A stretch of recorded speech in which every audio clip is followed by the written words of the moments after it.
The notification slid across my screen like a blade. Carter Clan Plus Ones.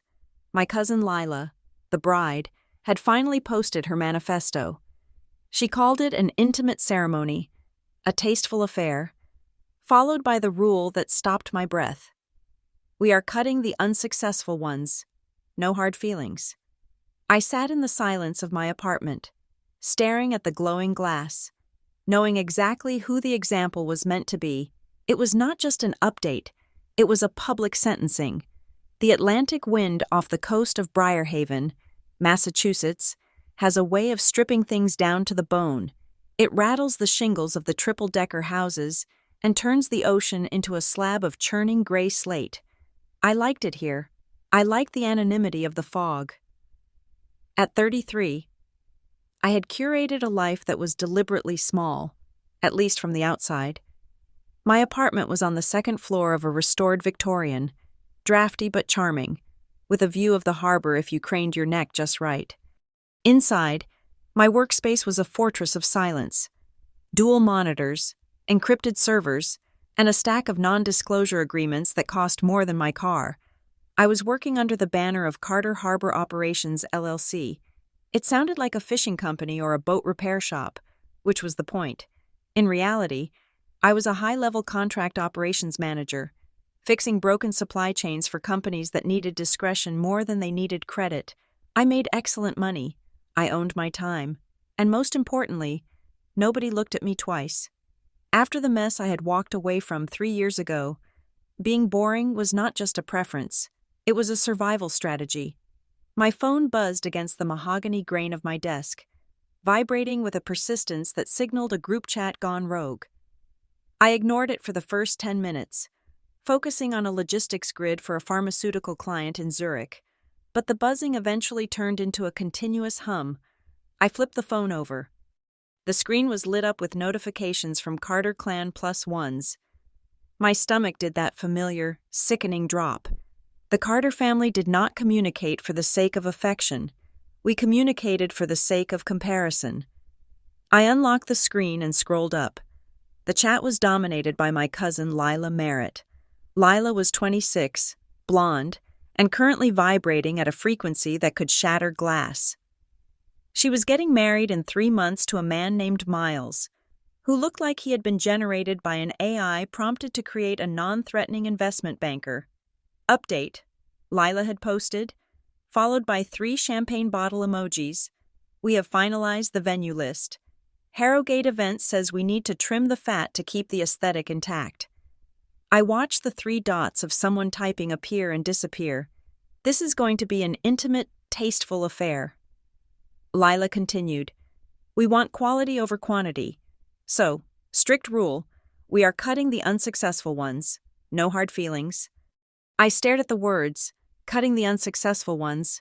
It was such a blunt, violent phrase wrapped in the casual syntax of a text message. It wasn't about budget, it was about curation.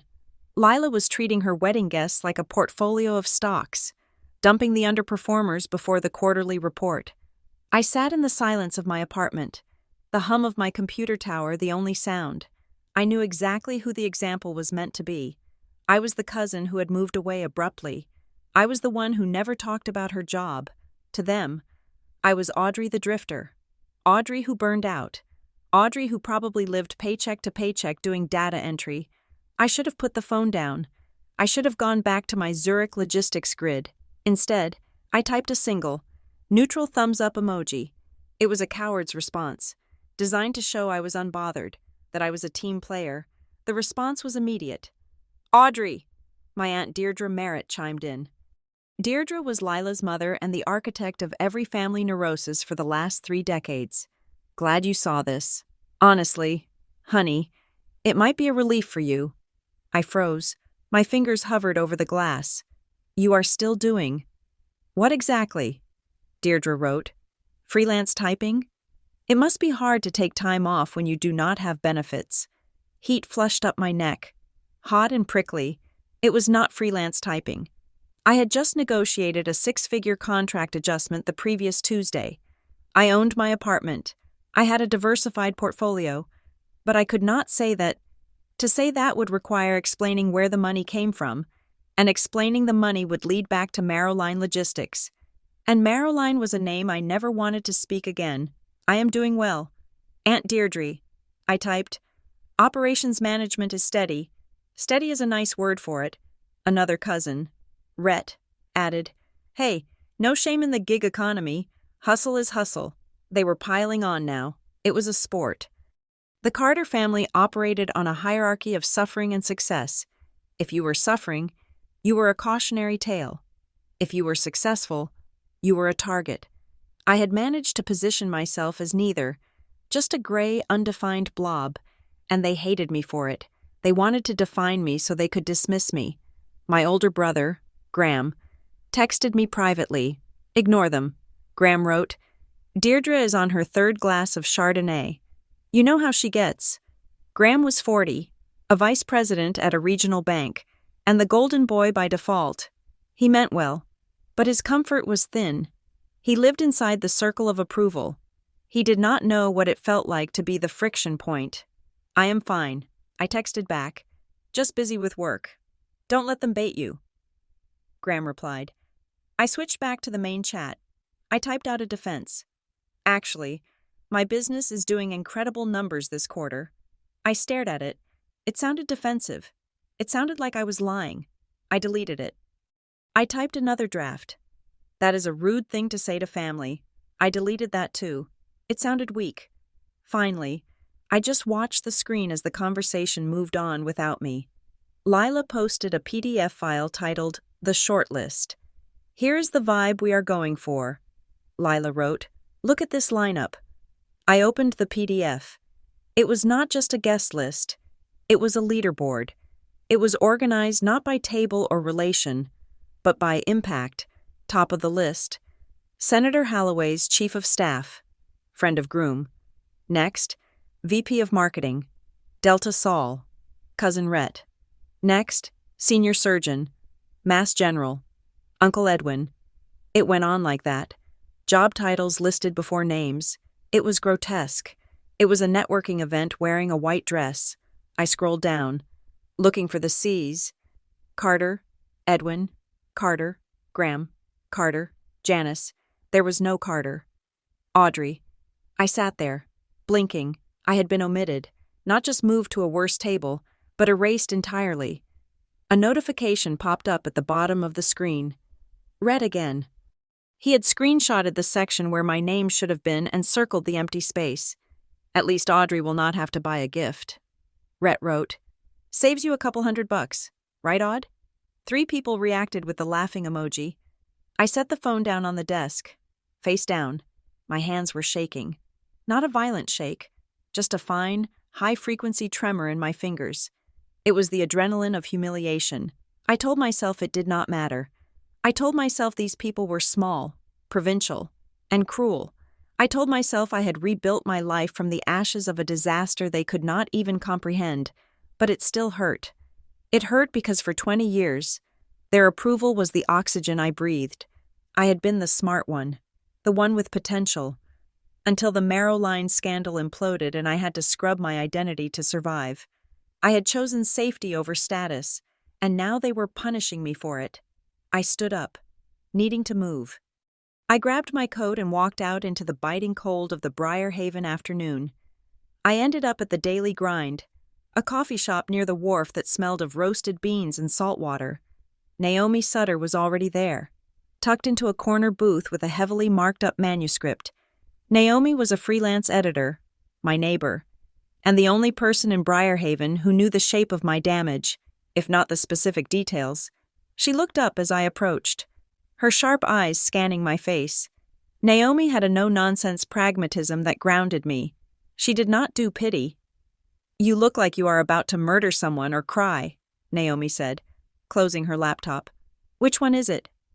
My cousin is getting married, I said, sliding into the booth opposite her. She just posted the guest list in the group chat.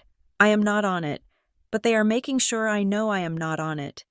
Naomi grimaced. The one with the teeth? Lila? That is the one. She said they are cutting the unsuccessful ones. Naomi let out a low whistle. Subtle, I assume she defines success by tax bracket and proximity to a yacht club? Pretty much, I said. I pulled my hands into the sleeves of my sweater. Rhett made a joke about me saving money on a gift. They think I am broke. Naomi, they think I am a failure. You own your own company, Naomi pointed out. You drove here in a car that is fully paid off. You have more liquidity than half those people combined. They do not know that, I said, and I cannot tell them. So let them think what they want, Naomi said, leaning forward. Audrey, look at me. It is a stage play. They are all actors in a terrible community theater production of Success. Why do you care if you did not get cast as an extra? Because they are my family, I said, my voice cracking slightly. I hated the weakness in it. Because I used to be the one they bragged about, before everything happened, and now, it feels like I am being erased. You erased yourself to stay safe, Naomi said gently. That was the trade. You bought privacy with your ego. You cannot have it both ways. She was right. I knew she was right, but the logic did not stop the stinging sensation in my chest. I started, then stopped. I took a breath. I just hate that they are right about one thing. I am hiding, and they can smell it. Let them smell it, Naomi said. You are safe here. Let Lila have her wedding. Let Rhett have his marketing job. You have your freedom. Do not trade that back just to impress people you do not even like. I nodded, trying to absorb her certainty. You are right. I am spiraling. It is just a text message. It is a power play, Naomi corrected, and the only way to win a power play against narcissists is to refuse to play. I went home that evening determined to follow her advice. I would mute the chat. I would focus on the Zurich account. I would order Thai food and watch a documentary and forget that the Merritt Carter clan existed. I was reheating my pad thai when my laptop pinged with a new email. It was not from a client. The subject line read, Confirmation of declined attendance, Merritt Caro wedding. I frowned. I hadn't declined. I hadn't even been formally invited yet. Despite the group chat drama, I clicked the email open. Dear Ms. Carter, this email is to confirm that we have received your RSVP, indicating that you will be unable to attend the wedding of Lila Merritt and Miles Caro on February 14th. We have removed you from the seating chart and catering count as requested. Thank you for your prompt response. Sincerely, the team at Harrogate Events. I stared at the screen. The timestamp on the RSVP was from 3 hours ago. While I was sitting in the coffee shop with Naomi, someone had RSVP'd for me. It wasn't enough to simply leave me off the list. Someone wanted to make sure I couldn't claw my way back in. They had impersonated me to the wedding planner to seal the door shut. My hand went to my phone before I could stop myself. I dialed my mother. Janice Carter answered on the third ring. Her voice was breathy, distracted. I could hear the television in the background, likely a reality show about selling real estate in Los Angeles. Audrey, she said, is everything okay? It is late. It is 7:30. Mom, I said, I just got an email from Lila's wedding planner, saying I declined the invitation. There was a pause on the line, a beat too long. Oh, Janice said. Well, that is probably a glitch, or, well, maybe it is for the best. My grip on the phone tightened. For the best? Mom, I did not send it. Someone used my name to uninvite me. Audrey, do not be dramatic, Janice said, her tone shifting into that slippery, evasive register she used whenever conflict arose. Lila is under a lot of pressure. The venue is very exclusive. It is a small wedding. You are repeating the line, I said. Why are you okay with this? I am your daughter. Your niece is publicly humiliating me in a group chat, and someone is forging RSVPs in my name, and you are saying it is for the best? It is complicated. Audrey, Janice snapped. The facade cracked. Just for a second. After everything that came up, we just thought it would be easier if you sat this one out. I went cold. The air in my kitchen felt suddenly thin. What do you mean? I asked, my voice very quiet. What came up? You know, she mumbled. The trouble? From before? We just do not want any awkwardness for Lila. It is her day. The trouble was 3 years ago, I said. And I never told you the details. I told you I left for personal reasons. Yes, well, Janice said, rushing now, wanting off the phone. People talk. Audrey, look, I have to go. Your father is calling me for dinner. We love you. Just let it be. The line went dead. I stood there, holding the phone against my ear, listening to the dial tone. People talk. What did that mean? I had been meticulous. My name was buried under layers of corporate filings. The NDA was ironclad. The settlement was sealed, unless someone had gone digging. I did not sleep well that night. I dreamed of paper, stacks of it, falling from the ceiling, burying me alive. In the dream, I was trying to sign a document, but the pen kept running out of ink, and a man in a gray suit was standing over me, checking his watch, telling me I was wasting everyone's time. I woke up to a gray morning and a phone that was vibrating so hard it was dancing across the nightstand. It was 6 a.m. I reached for the phone, my heart hammering a frantic rhythm against my ribs.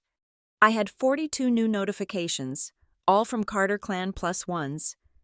I sat up, pulling the duvet around me, and opened the chat. The explosion had happened at 5:30 in the morning. Lila had posted a screenshot. It was a Google search result. Wait. Lila posted. Her text in all caps. Audrey Carter? Like that Audrey Carter? Below her text was the image. It was a search result for my name. But not just my name. It was a specific, targeted string of keywords. Audrey Carter, Maryline Logistics Deposition, and there, highlighted in the screenshot, was a link to a legal database aggregator. Civil Action Number 492B, State of New York versus Maryline Logistics, Appendix C, Testimony and Procedural Filings regarding Operations Manager Audrey Carter. It wasn't the main case file. That was sealed. It was a side filing, a procedural clerical error that had left a digital crumb trail. A crumb trail that linked my name directly to the massive fraud scandal that had decimated the logistics firm 3 years ago. The chat was in chaos. Wait, is that real? Rhett posted, I thought she was just a secretary. Deirdre added, holy shit. A cousin named Ben wrote, that is the Maryline thing? The one that was on the news? Then Lila again. I just Googled her to see if she had a registry or something. And this came up. Audrey, were you involved in the Maryline collapse? I stared at the screen, my breath catching in my throat. The privacy I had built, the walls I had constructed around my life, had just been breached by a bored bride with a smartphone at dawn. They didn't understand what they were looking at. They saw State of New York and Maryline and assumed I was a criminal. They didn't know I was the whistleblower who had been silenced. They didn't know I was the one who refused to sign the fraudulent manifests. They didn't know the filing existed because I had sued for protection against my own bosses. But the nuance didn't matter, not to them. What mattered was that I was no longer the unsuccessful cousin. I was the infamous one. I scrolled down to the most recent message. It was from Deirdre. Well, Deirdre wrote, this certainly explains the secrecy. Do you have money? Audrey? Or did the lawyers take it all? I felt a wave of nausea. They weren't horrified. They were interested. The contempt was shifting into something sharper, something hungrier. I clicked the link in the screenshot, just to be sure. It led to a public records scraper site. It listed my full name, my previous address in New York, and my connection to Carter Harbor Operations LLC. My cover was blown. My LLC was linked to my name. My name was linked to the scandal. I lowered the phone. The morning light filtered through the sheer curtains, pale and indifferent. I realized then that my quiet life in Briarhaven was over. I had spent 3 years running from the ghost of Maryline, thinking I could outpace it if I just stayed small enough, quiet enough, but the ghost had found me, and it had been invited to the wedding. I got out of bed and walked to the window, looking out at the harbor. The water was choppy, whitecaps breaking against the pier. I thought about calling Graham. I thought about calling Naomi. but the anger that rose up in me then was too singular to share. Lila thought she had found dirt. She thought she had found a reason to shame me further. She had no idea that she had just pulled the pin on a grenade that I had been holding closed with both hands for 3 years. I looked at the phone again. Lila had tagged me. At Audrey Carter, care to explain? I did not type a response. I did not use an emoji. I placed the phone on the windowsill and watched the screen go dark. They wanted a show. They wanted the drama of the unsuccessful one being exposed as a fraud. They were going to get a show, but it was not going to be the one they expected. I turned away from the window and walked into the bathroom to wash my face. I needed to be awake. I needed to be sharp. If the Carter family wanted to drag my past into the light, I was going to make sure they saw everything, every ugly, jagged piece of it.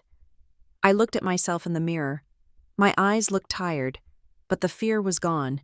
It had been replaced by a cold, hard clarity. "Fine," I said to the empty room. "You want me there? I'll be there." I went back to my desk, opened my laptop, and composed a new email to Harrogate Events. Subject: Correction to RSVP. Merritt, Caro wedding to whom it may concern. There has been a clerical error regarding my status. I have not declined. I will be attending the wedding. Please reinstate my seating immediately. Best, Audrey Carter. I hit send. Then I opened a separate, encrypted folder on my hard drive labeled Marrowline, Do Not Open. I hadn't looked at these files in years. I hesitated, my mouse hovering over the first PDF.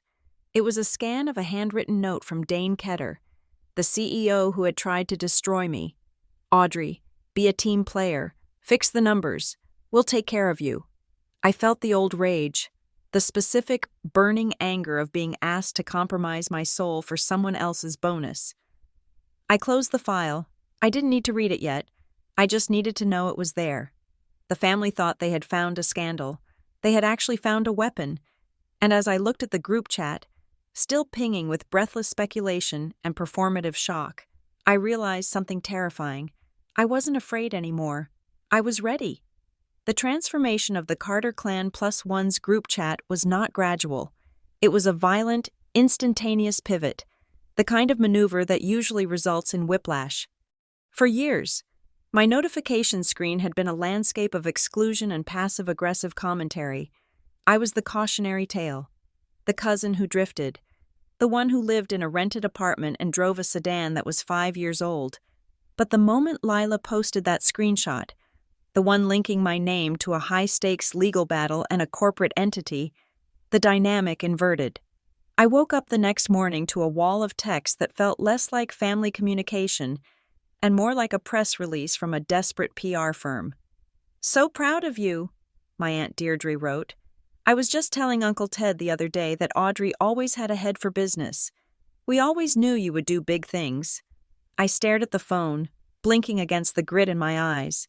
Just 24 hours earlier, Deirdre had publicly asked if I was struggling to find work. Incredible news. My cousin Rhett added, "That explains the low profile. Keeping it stealth. I respect the hustle. We should grab a drink and talk strategy." It went on like that for 50 messages. Cousins who hadn't spoken to me since Christmas 4 years ago were suddenly sending heart emojis and asking about my portfolio. The disgust I felt was physical. It sat heavy in my stomach, a cold, hard stone. I preferred their mockery. Their mockery was honest. It was based on their genuine belief that I was beneath them. This new warmth was synthetic. It was the affection of parasites sensing a new host. They didn't see a human being. They saw a resource. They saw proximity to something that looked like power. I was still processing the nausea when a private message from Lila popped up. "Hey, cuz." The exclamation point felt like a threat. "I am so sorry about the mix-up with the guest list." Lila wrote, "The wedding planner has been a nightmare. Total miscommunication. Obviously, you are invited. I would never dream of doing this without you." I didn't reply immediately. I watched the typing bubbles appear and disappear. "Also," she continued, "since you are clearly plugged in now, I was wondering if you could help with something. We are having a little issue with the champagne sponsor. I saw your LLC is connected to some major logistics players. Do you think you could make an intro? It would really elevate the reception." There it was. The pivot from apology to extraction took less than 3 sentences. She didn't want my presence. She wanted my Rolodex. I set the phone down and walked into the shower, turning the water up until the heat stung my skin. I needed to scrub the feeling of them off me. They thought I was a secret millionaire. They thought Carter Harbor Operations LLC was an empire. They had no idea it was a lifeboat. 2 hours later, I met Naomi at the Salted Quill, a cafe in Hawthorne Key that overlooked the gray, churning water of the harbor. The wind was whipping against the glass, but inside it was warm and smelled of cinnamon and old paper. Naomi was waiting for me, a croissant torn to shreds on her plate. She looked up as I sat down, her expression serious. "So," she said, "I Googled you." "Everyone has Googled me," I said, unwinding my scarf. "I am currently trending in the family group chat." "Audrey," Naomi said, leaning in, "this is not just a traffic ticket. The results link you to Maroline Logistics. That was a national news story. The CEO went to federal prison." "Dane Ketter," I said. The name tasted like ash in my mouth. "He is in minimum security in Connecticut." "And your name is on the filings," Naomi said. "The internet thinks you were a player. It thinks you were part of the inner circle." I laughed, a dry, humorless sound. "The internet is stupid. It sees an LLC registration and a discovery motion and assumes I was a partner. I wasn't a partner. Naomi, I was the mark." I looked out the window at the harbor. The gray water triggered the memory, pulling me back to a conference room in Midtown Manhattan. 3 years ago, the air conditioning had been too cold, humming with a relentless, mechanical drone. Flashback, it was 11 at night. The Maroline offices were sleek, all glass and brushed steel, designed to make you feel like you were standing in the future. I was 30 years old, exhausted, and running on caffeine and the intoxicating praise of Dane Ketter. Dane was charismatic in the way cult leaders are charismatic. He made you feel like the work you were doing, moving shipping containers, auditing fuel surcharges, was vital to the infrastructure of the modern world. "Audrey," he had said, sliding a document across the mahogany table. "You are the only one I trust with this. The board is breathing down my neck about the quarterly compliance. I need someone with an eye for detail to sign off on the routing adjustments." He smiled. It was a dazzling practice smile. "It is just a formality," he said. "Standard operating procedure." I looked at the document. It was titled Retrospective Inventory Adjustment. I picked up a pen. I was tired. I wanted to go home. I wanted to please him. But then my eyes caught the date on the second page. The inventory adjustment wasn't for the current quarter. It was backdated 18 months, and the routing numbers didn't match the physical manifests I had cleared the week before. I stopped. "Dane, this dates back to the Singapore expansion. I wasn't even the lead on that." "But you reviewed the files," he said, his voice dropping an octave, becoming intimate, conspiratorial. "You know the systems better than anyone. Just initial the bottom. It clears the backlog so we can pay the vendors." My stomach turned. It wasn't a logic error. It was a lie. He was asking me to certify that $50 million of inventory existed in a warehouse that hadn't been built yet. "I cannot sign this," I said. The smile vanished. The temperature in the room seemed to drop 10 degrees. "Audrey," he said, and his voice was no longer warm. It was flat. "Do not be difficult. We are a team. Teams share the load." "This is not a load," I said, pushing the paper back. "This is fraud." He looked at me for a long moment, like I was a malfunction in a machine he had built.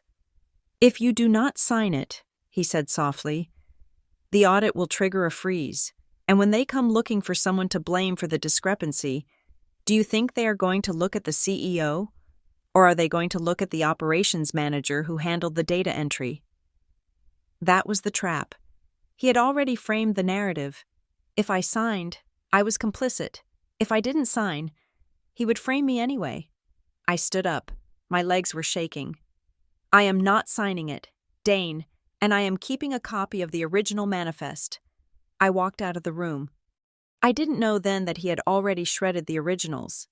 I didn't know that my refusal would trigger a 6-month legal nightmare where I had to sue my own company to get access to the servers that proved my innocence. End flashback. I didn't get rich, I told Naomi. My voice steady but quiet. I got out, I settled. The settlement covered my legal fees and gave me enough seed money to start my own consulting firm. But the condition was silence. I cannot talk about Marrowline, and they cannot talk about me. But the filings are public, Naomi said. Some of them? I said. The procedural stuff, the stuff that shows I was deposed. But because the case was so high profile, the algorithms picked it up. Now, if you search my name, it looks like I was a key figure in a $100 million dispute. My family sees that number and thinks I pocketed it. And they don't know you were the whistleblower? No, I said. To them, a scandal is just a misunderstood success story. They think I'm hiding a fortune. Naomi shook her head, tearing another piece of croissant. God, that is bleak. So what are you going to do? Tell them the truth? If I tell them the truth, they will look at me with pity again, I said. They will see me as a victim. And honestly, I am tired of being the victim. I would rather they fear me than pity me. I went back to work, but my focus was shattered. Carter Harbor Operations LLC was a legitimate business, but it was small. I worked with 3 main clients, handling supply chain optimization. It was boring, detailed work. I made a good living, enough for the apartment, the car, and a healthy savings account. But I wasn't buying yachts. The internet, however, painted a different picture, because I had registered the LLC in Delaware for privacy, and because the name sounded vague and industrial. Aggressive data scrapers had estimated my company's revenue based on the sector average. One site listed my estimated annual revenue at $5 million. It was a hallucination of an algorithm, but my family treated it like gospel. At 2 p.m, my phone rang. It was Rhett. I debated letting it go to voicemail, but curiosity got the better of me. I put on my headset. "This is Audrey," I said, keeping my voice professional. "Audrey," Rhett boomed. "It is Rhett. Long time no talk." "Hello, Rhett," I said. "To what do I owe the pleasure?" "Just catching up, cousin. Just catching up. Saw the news in the chat, and I felt terrible that we fell out of touch. You know how life gets, kids, the job, the grind?" "I am sure," I said. "So listen," Rhett said, his voice dropping into a tone he probably used when closing deals at Delta Sol. "I was looking at your setup. Operations management. Smart, very smart, low overhead, high margin. It pays the bills," I said. "Come on, do not be modest," Rhett laughed. "I saw the filings. You are crushing it. Listen, I have an opportunity coming up. Pre-IPO stuff. Tech sector. Very exclusive. I usually only bring in accredited investors. But since we are family—" "Rhett," I cut in. "I am just asking." He pressed on, ignoring me. "What is your liquidity looking like right now? What is your net worth sitting at? Give me a ballpark. Are we talking 7 figures? 8?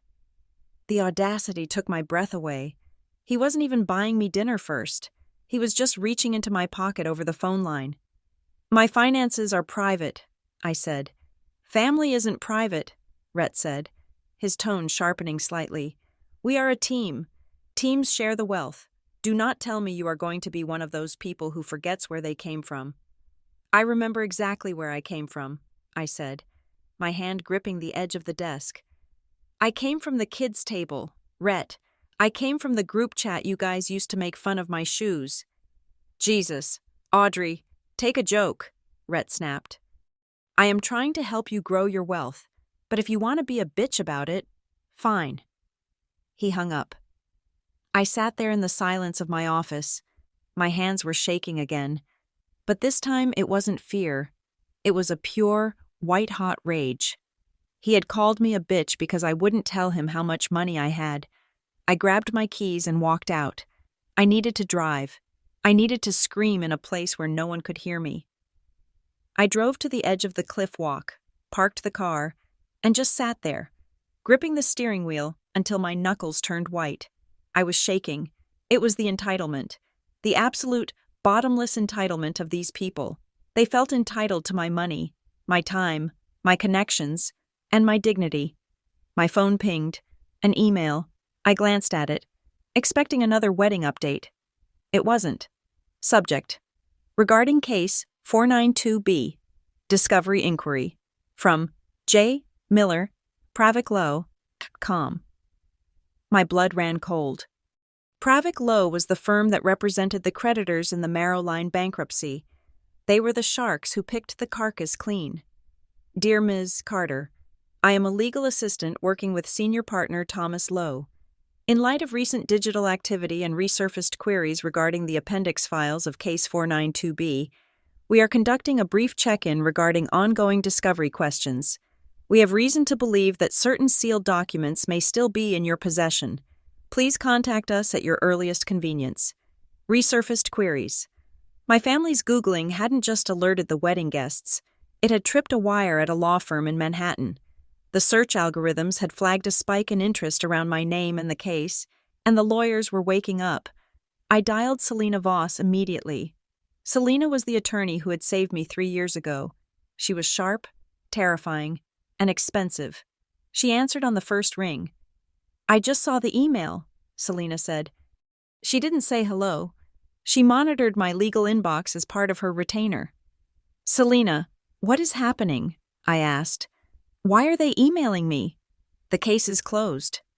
The case is closed, but the paranoia isn't, Selena said. Her voice was calm, which helped lower my heart rate. Audrey, someone is poking the bear. Have you been talking about Marrow Line online? No, I said, but my family has. My cousin found the public filings and posted them in a group chat. Hundreds of people have probably looked at it by now. That is it, Selena said. A sudden spike in traffic on a dormant case file triggers a flag. Pravik-Low have automated systems for this. They think something new has broken. They are phishing. What do I do? Nothing, Selena commanded. Do not reply. Do not call them. If you acknowledge them, you validate their inquiry. I will handle it. But Audrey, you need to shut this down on your end. If your family keeps circulating screenshots, it could trigger attention from people worse than lawyers. You mean Dane? I whispered. I mean his associates, Selena said. Dane is in prison, but his money isn't, and neither are the people who helped him hide it. If they think you are talking, they will get nervous. Nervous people do stupid things. I am going to a wedding, I said. They are all going to be there. Then you need to be a statue, Selena said. Do not discuss the case. Do not defend yourself. Do not explain the filings. If anyone asks, you say, that is a closed legal matter and I cannot comment. Memorize that sentence. Okay, I said. I can do that. Be careful, Audrey, Selena said, her voice softening. You are walking back into a burning building. The weeks dragged on toward the holidays. The group chat remained a cesspool of sycophancy. I was now Audrey the mogul. Cousins asked for investment advice. Deirdre sent me links to luxury handbags with the caption, "Treat yourself." I navigated it with silence and neutral emojis. Then came the summons to Mapleford. My parents still lived in the house I grew up in. A sprawling colonial that smelled of lemon polish and unsaid things. The holiday gathering was mandatory. To miss it would be an act of war. I drove up on a Saturday evening. The driveway was packed with cars. Lila's Lexus was there, parked prominently near the front door. When I walked in, the atmosphere shifted. Usually, I could slip in unnoticed, hang up my coat, and nurse a glass of wine in the kitchen while everyone talked over me. Not this time. There she is, my mother, Janice, cried out. She rushed over and hugged me, a gesture so performative I almost flinched. She was wearing a new velvet dress. She smelled of gin. Everyone, Audrey is here. Heads turned. Smiles were flashed. It felt like walking onto a stage. Audrey, Uncle Edwin boomed.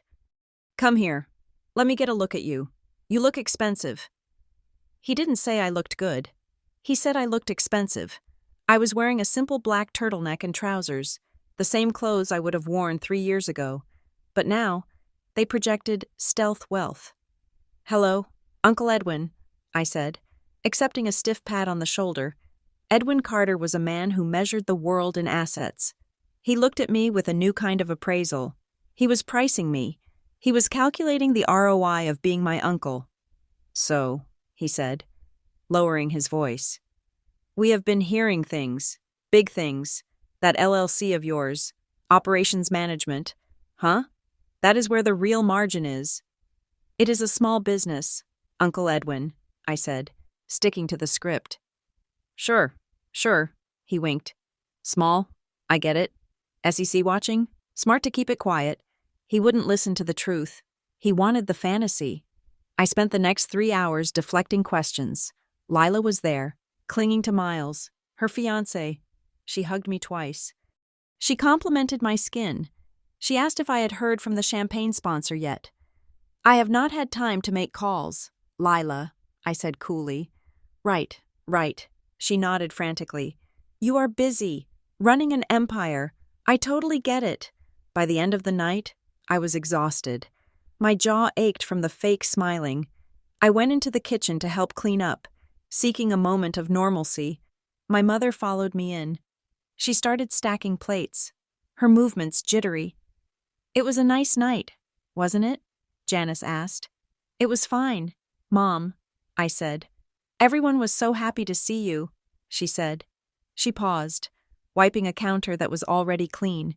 You know, Lila is really stressed. Weddings are stressful, I said, rinsing a glass. It is the budget, Janice said. They are a little over, and Deirdre is tapped out. And you know your father and I, we help where we can. But, she stopped. She looked at me. It was the look of a beggar who feels entitled to the coin. Lila really wants this specific lighting package for the venue, Janice said. It is an add-on, about $10,000. We were thinking, maybe as a wedding gift, since you are doing so well? I set the glass down. The water ran over my hands, cold and clear. You want me to pay for the lights? I asked. It would mean so much to her, Janice said, and it would really show the family that, you know, that you are generous, that you have moved on from the trouble. There it was, the transaction. Buy us lights, and we will forgive you for the crime you didn't commit. Mom, I said, turning off the tap, I am not paying for the lights. Janice's face fell. Audrey, do not be stingy. You have it. You do not know what I have, I said. I know what the internet says, she snapped. The mask slipped again. Why do you have to be so difficult? We are finally proud of you. Why do you have to ruin it? We are finally proud of you. The words hung in the air, sharp and poisonous.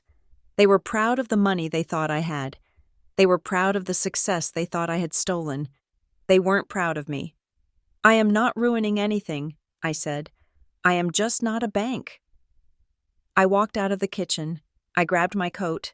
I didn't say goodbye to Edwin. I didn't say goodbye to Lila. I drove back to Briarhaven in silence, the road stretching out before me in the dark. I thought about skipping the wedding. I thought about sending a generic gift and blocking their numbers.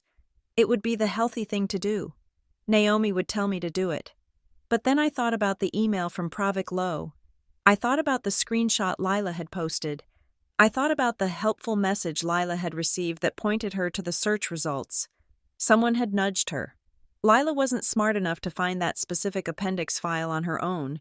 Someone had fed it to her.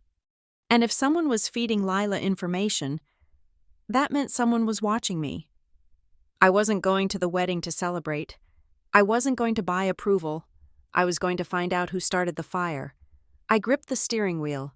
The fear was still there, lurking in the corners of my mind, but it was being overtaken by something colder. I would attend. I would wear the expensive dress they expected. I would smile, and I would watch them. I would find the leak, and I would plug it. And if they tried to corner me, if they tried to use me as a prop or a wallet or a scapegoat, well, I still had the files on my hard drive. I wasn't the girl who ran away anymore. I was the operations manager, and I was going to manage this mess, even if I had to burn the venue down to do it. Downtown Briarhaven was a grid of red brick and cobblestone that dated back to the whaling boom, but the law offices of Voss Associates were entirely modern. The conference room smelled of lemon oil and expensive coffee. Outside the floor-to-ceiling windows, the winter sky was the color of a bruised plum, promising snow that hadn't yet fallen. I sat opposite Selena Voss, watching her read a file. Selena was a woman who did not fidget. She was 50, sharp-featured, and wore suits that looked like armor. She had been the one to pull me out of the wreckage of Marrowline 3 years ago, and she was the only person who knew exactly how close I had come to prison. "We have a problem," Selena said, closing the folder. She didn't use preambles. "Is it the email from Pravik and Lowe?" I asked. "The discovery check-in?" "It is more specific than that," Selena said. "I made some inquiries. Off the record, it turns out that the request for your file didn't originate from the firm's general audit algorithm. It was a manual pull." My stomach tightened. "What does that mean?" "It means a human being sat down at a terminal and specifically requested the archived boxes for State of New York versus Marrowline Logistics, specifically Appendix C." "Appendix C," I repeated. The room felt suddenly colder. "That is the testimony regarding the routing numbers, the proof that I flagged the discrepancies, and the proof that there was a discrepancy to begin with," Selena corrected. "That appendix is sealed because it contains proprietary trade routes, but the metadata, the index of what is in there, is viewable if you have the right clearance. Someone is looking for the original manifests, Audrey, the ones you refused to sign, but they don't exist," I said. "Dane shredded them. That is why I had to testify." "We know that," Selena said, "but the person looking doesn't seem to believe it, or they are hoping you kept a copy." She leaned forward, resting her elbows on the glass table. "Here is the danger," she continued. "Your name is currently flashing neon on the internet because of this wedding nonsense. That digital noise has woken up people who were sleeping. If they suspect you have access to the sealed material, specifically the unredacted financial trails, they might think you are a leverage point." "I don't have the trails," I said. "I only have my own emails." "They don't know that," Selena said. "Perception is reality in this game. If they think you are holding a smoking gun, they will come for you, and if they realize you are just a loose end who knows too much, well, they might come for you anyway." I looked out the window. A seagull was fighting the wind, trying to land on a lamppost. "So what do I do?" I asked. "Hide?" "No," Selena said. "Hiding makes you look guilty. You attend this wedding, you act normal, but you treat it like a hostile deposition. You say nothing substantive, you keep every conversation minimal, and you avoid being alone with anyone who asks about Marrowline." She slid a piece of paper across the table. It was an invoice for her retainer, top-loaded for emergency availability. "I will be on standby all weekend," she said. "If anyone approaches you, anyone who isn't family, you call me, immediately." I walked out of her office into the biting wind. The city felt different now. The shadows between the buildings seemed deeper. I had spent 3 years thinking the danger was behind me, locked in a federal facility in Connecticut. But the past was not a fixed point. It was a fluid thing, leaking into the present. I got into my car and turned on the heat, blasting the vents until my hands stopped shaking. My phone, mounted on the dashboard, lit up. Missed call, Lila Merritt, voicemail, one new message. I didn't want to listen to it. I wanted to drive home, lock the door, and delete every app on my phone, but I hit play. "Audrey, it is Lila," the voice chirped, breathless and high-pitched. "Okay, so, huge disaster. The florist, Harrogate, said they were the best in New England. Total liars. Just bailed on the arch. The arch. They said they can't source the white hydrangeas in time. It is a nightmare." There was a pause. I could hear her taking a sip of something. Anyway, she continued, her voice dropping into a register that was meant to be conspiratorial. I was talking to Aunt Deirdre, and she said, well, since you worked in logistics, and since you know all those powerful corporate people, maybe you could make a call? You must have connections with importers, right? If you could just get us the flowers, I would be so grateful. We could even put a little thank you in the program. The message ended. I stared at the dashboard. She wanted me to use my connections that she believed were rooted in high-level corporate crime, to get her hydrangeas. It was so absurd I almost laughed. But it wasn't funny. It was transactional. They believed I was a criminal mastermind, and instead of being appalled, they wanted to use my influence to decorate a trellis. I texted her back, Lila, I am sorry to hear about the florist. I do not work with floral importers. My logistics work is industrial. I cannot help with this. I watched the screen. The 3 dots appeared instantly, then stopped, then appeared again. Okay, she replied. Just thought you would want to help the family, since you are in a position to do so now.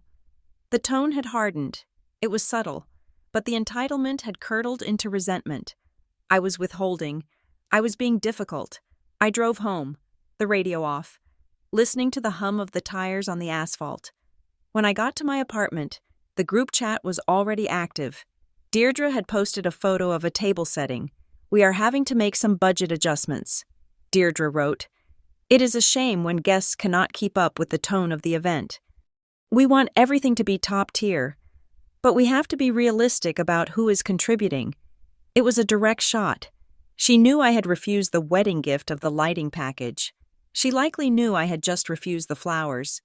Some people, Deirdre added, are very happy to show up and eat the food, but less happy to help set the table. I felt the heat rise in my cheeks. I wanted to type back. I wanted to say, I am not contributing because you are shaking me down. But I remembered Selena's advice. Treat it like a hostile deposition. I took a screenshot of the chat. I saved it to a folder on my phone labeled Documentation. Then I put the phone face down on the kitchen counter and poured myself a glass of water. An hour later, my buzzer rang. I checked the monitor. It was Graham. My brother looked tired. He was wearing his work coat, a beige trench that was slightly too large for him, and he was holding a paper bag from a bakery. I come in peace, he said when I opened the door. And I bring croissants. Bribery, I said, stepping aside to let him in. You know my weakness. Graham walked in and collapsed onto my sofa. He looked around the apartment, his eyes lingering on the clean, minimalist lines of my furniture. It is quiet here, he said. I like it. Mom's house is loud. Is she on a rampage? I asked, sitting in the armchair opposite him. She is stressed, Graham said. He opened the bag and handed me a pastry. But it is more than that, Audrey. I am worried. About the wedding? About you, Graham said. He leaned forward, resting his elbows on his knees. Mom and Dad, they are talking about you differently. Before, you were the one they didn't mention. Now, you are the one they won't stop talking about. But it is weird. It is like they are trying to figure out how to use you. I know, I said. Mom asked me to pay for the lighting. Lila asked me to source flowers. It is worse than that, Graham said. Dad was on the phone with his broker yesterday. I heard him say, My niece has an in with the logistics sector. I might have some capital to move soon. He is banking on you, Audrey, literally banking on you. I felt a cold knot form in my stomach. He thinks I have inside information? He thinks you have money, Graham said, and influence. He thinks this Marrowline thing was you cashing out. He doesn't get that it was a trauma. He sees it as a payday. I cannot do this, Graham, I said, my voice quiet. I cannot go to that wedding and be paraded around like a prize pony. They are going to corner me. They are going to ask for loans. They are going to ask for introductions to people I don't even know. I know, Graham said. But if you don't go, they will spin that too. They will say you are too good for us. They will say you abandoned the family. I did abandon the family, I said. Because they are toxic. Audrey, Graham said softly. Lila is obsessed with the optics. She checks the RSVP list every hour. She is terrified you will bail. Not because she loves you, but because she has told everyone you are coming. You are the special guest, the mystery success story. If you don't show, she looks like a liar. She is a liar, I said. Graham sighed. He looked defeated. He was a good man, but he was weak. He had never been able to stand up to the tidal wave of our mother's narcissism. Just be careful, he said. They are desperate, and desperate people grasp. The next day, I met Naomi at her place. Her apartment was the opposite of mine. Cluttered, colorful, full of books and half-finished canvases. She was sitting at her computer, her glasses perched on the end of her nose. You need to see this, she said as soon as I walked in. What is it? I asked, putting my bag down. So, I was looking at that screenshot Lila posted, Naomi said. The one of the Google search results? The one that started this whole mess? Yeah. It is not a Google search result, Naomi said. I frowned. What do you mean? It looked like Google. It looked like what a regular person thinks Google looks like, Naomi corrected. But look at the sidebar. She pulled up the image on her monitor. She zoomed in on the right side of the screen, where the knowledge panel usually appeared, the box that gives a summary of a famous person or company. See this little icon here? Naomi pointed to a tiny gray symbol in the corner of the panel. That is not a Google-verified checkmark. That is the logo for Reputation Track. What is Reputation Track? It is a PR tool, Naomi said. Crisis management firms use it to monitor client exposure. It aggregates legal filings, news mentions, and social sentiment into a dashboard that looks like a search engine, but it is actually a surveillance feed.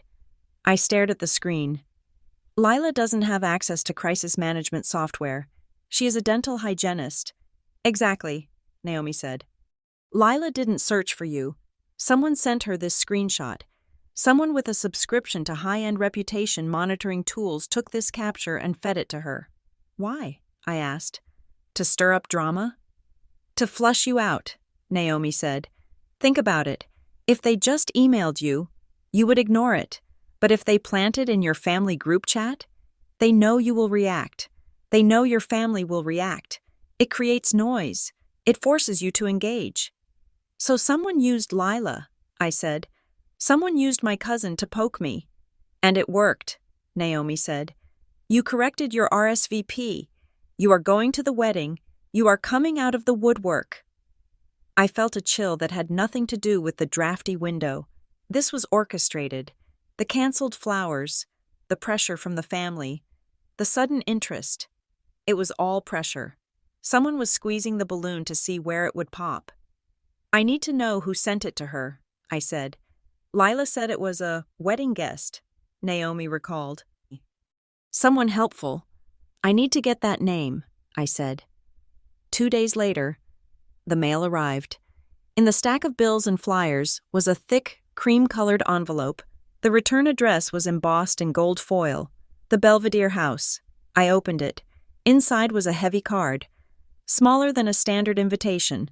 A private family toast, hosted by Mrs. Deirdre Merritt. To commence the wedding weekend festivities, Friday, February 13th, 7 o'clock in the evening, the library room, and there, at the bottom, printed in bold font that was slightly larger than the rest of the text, Special Guest of Honor, Ms. Audrey Carter. I stared at my name. It wasn't an invitation. It was a billing. I was being showcased. Deirdre was hosting a pre-wedding event specifically to display me to her inner circle. It was a trap, a room full of people who wanted to touch the hem of the scandal, who wanted to ask for money, who wanted to see if the rumors were true. I called Selena. I got an invite to a pre-wedding toast, I said.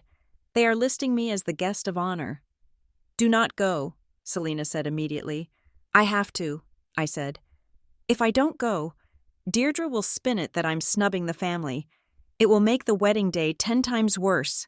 I need to go, make an appearance, and neutralize the curiosity before the main event. Selena was silent for a moment. Fine, but we treat this like a negotiation. You go in, You accept a drink, but do not drink it. You smile. You say, I am just so happy for Lila. You do not discuss business. You do not discuss your LLC, and you leave after 45 minutes. Set a timer on your phone. Okay, I said. And Audrey? Selena added. If anyone, and I mean anyone, tries to pull you into a private room for a quick chat, you refuse. You stay in the open. Witnesses are your safety. Understood. I hung up and started my own preparations. I wasn't just going to bring a dress. I went to my office and unlocked the fireproof safe. I took out the hard drive containing the Marrow line backup. I connected it to my laptop, disconnected from the internet, and found the folder labeled Exoneration. I printed 3 copies of the key emails. Email 1, Audrey Carter to Dane Ketter, refusing to sign the inventory adjustment. Email 2, Dane Ketter to Audrey Carter, threatening her employment. Email 3, the time-stamped log of when I reported the discrepancy to the Internal Ethics Hotline. I put the documents in a slim leather portfolio. I would keep it in my car. If the family tried to ambush me with accusations, I wouldn't argue. I would hand them the paper. I called Naomi. I am sharing my location with you for the entire weekend. If my dot stops moving for more than 2 hours in a place that isn't my hotel or the venue, you call the police. You are scaring me, Audrey, Naomi said. Are you sure you want to do this? I am not running anymore, I said. They want me there? Fine, I will be there. 2 weeks before the wedding, the tension was a physical weight. I was sleeping poorly. Every notification on my phone made me jump. It was a Tuesday night. I was working late, trying to finalize a contract for the Zurich client so I could take the weekend off. My personal phone was sitting on the desk. It lit up. It wasn't a text. It wasn't an email. It was a notification from a social media platform I barely used. LinkedIn. You have a new message request. I frowned. Recruiters message me sometimes, but usually during business hours. I clicked the notification. The profile had no photo. The name was just initials. D-A-K. I froze. My breath caught in my throat. I opened the message. Heard you are coming out of hiding. That was it. 7 words. Dane Ketter was in minimum security. He shouldn't have internet access, but men like Dane Ketter didn't live by the same rules as everyone else. He had friends. He had money stashed away. He had loyalists. He knew I was going to the wedding. He knew I was coming out of hiding. The message wasn't a casual greeting. It was a confirmation. The wedding wasn't just a family gathering anymore. It was a convergence point. The black sedan I had seen in my nightmares was real. I stared at the screen, the blue light reflecting in my eyes. The wedding guest, who gave Lila the search results, the request for the sealed files, the sudden pressure from my family. It was all connected. They were flushing me out. They wanted me in a specific place, at a specific time, surrounded by people who would distract me. I realized then that I had 2 choices. I could run. I could pack a bag, drive to Canada, and disappear for another 3 years. Or I could finish it. I typed a reply to Graham. I will be there. I didn't reply to D.K. I didn't block him. I left the message on read. Let him know I saw it. Let him know I wasn't afraid. I closed my laptop. The apartment was dark, silent, and cold, but for the first time in 3 years, the silence didn't feel like a cage. It felt like the calm before a storm. I was going to Sablewood, and I was bringing the storm with me. The drive to Sablewood, Rhode Island, took 3 hours of white-knuckle navigation through a coastal fog that refused to lift. The town itself was a portrait of New England money, the kind that prefers weathered shingles to fresh paint and silence to ostentation. I passed the entrance to the Belvedere House, the sprawling, cliffside hotel where the wedding party was staying. Its wrought iron gates were open, swallowing a line of luxury SUVs. I did not turn in. Instead, I drove 2 miles down the coast to a place called the Salt Box Inn. It was a converted motel with peeling white paint and a neon sign that buzzed with a dying blue light. It was modest, clean, and anonymous. When I had told my mother I was staying here, she had sighed the sigh of a martyr. "Oh, Audrey, Really? We could have chipped in for a room at the Belvedere. It looks so bad for the family if you are down the road. I told her it was cheaper. That was the lie. The truth was that I refused to sleep under the same roof as the people who were currently hunting me. The Belvedere had connecting doors and thin walls. The Saltbox had deadbolts and a view of the empty highway. I checked in under my middle name, unpacked my garment bag, and checked the hidden compartment in my briefcase where I had stashed the printed emails. They were there. My insurance policy. I changed into a navy silk dress that cost more than my first car, armor for the evening, and drove to the Belvedere for the welcome reception. The hotel smelled of cedar and money. The lobby was a cavern of dark wood and roaring fireplaces, filled with people who looked like they had been born holding champagne flutes. I spotted the Carter Merritt wedding signage on an easel near the ballroom. I took a breath, steeled my nerves, and walked in. The room was already full. A string quartet was playing something vaguely recognizable in the corner, but the sound was drowned out by the chatter of 100 people pretending to like each other. I hadn't taken 3 steps before my Aunt Deirdre materialized. She was wearing a sequined gown that was aggressively festive, her hair sprayed into a helmet of blonde perfection. "Audrey!" she shrieked, drawing the attention of the nearest cluster of guests. "You made it. We were worried you would get lost. You know how tricky these private roads can be." She pulled me into a hug that felt less like an embrace and more like a frisk. She held me at arm's length, her eyes scanning my dress, my shoes, my jewelry. "Look at you," she said, her voice dropping to a theatrical whisper. "You look expensive." It wasn't a compliment. It was an accusation. She was calculating the cost of the silk against the rumors she had read online. "Hello, Aunt Deirdre?" I said, keeping my voice level. "The venue is beautiful, isn't it?" She beamed, though her eyes never left my face. "We wanted something timeless. Lila deserves the best.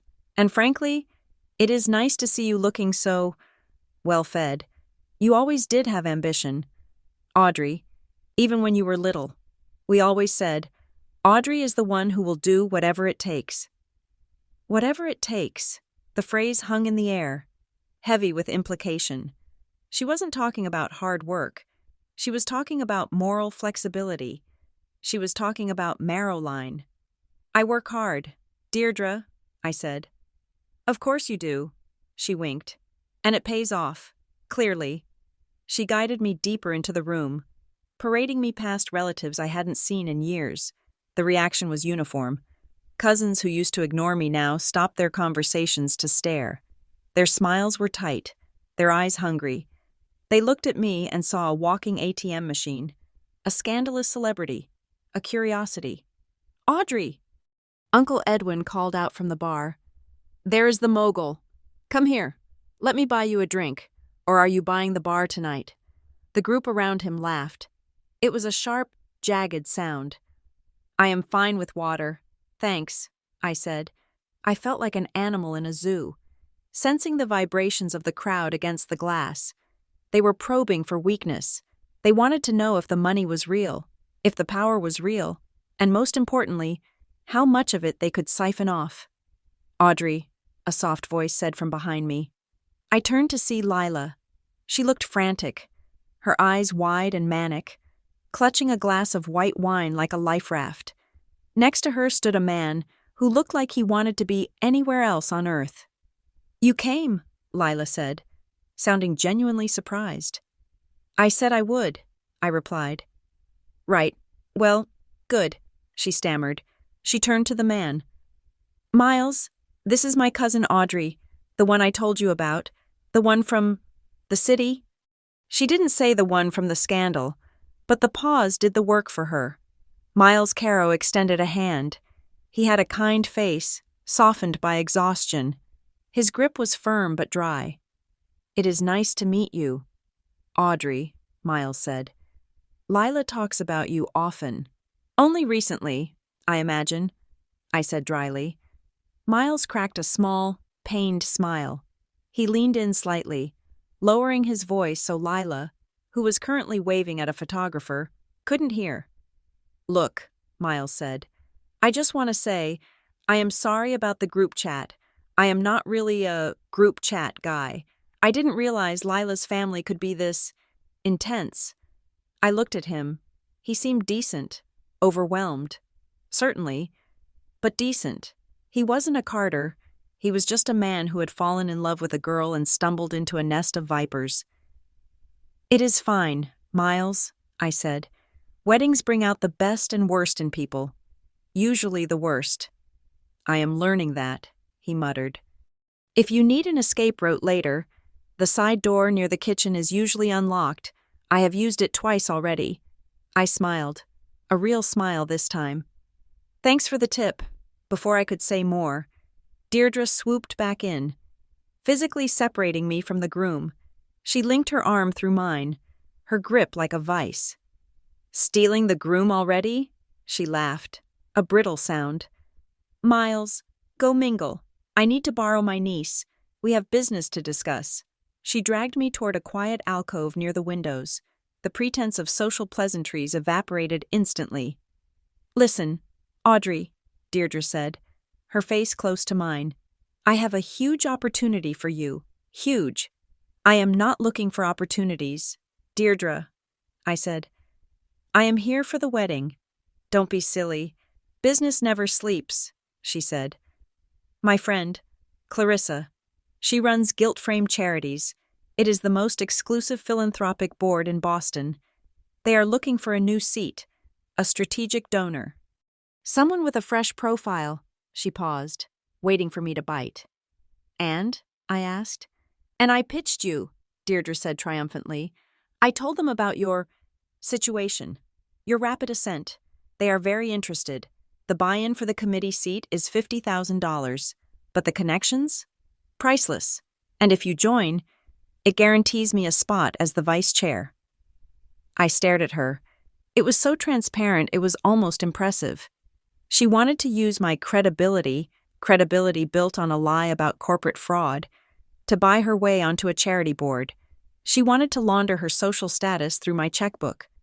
"Deirdre," I said, pulling my arm away, "I am not joining a board, and I'm not paying $50,000 so you can be vice chair of anything."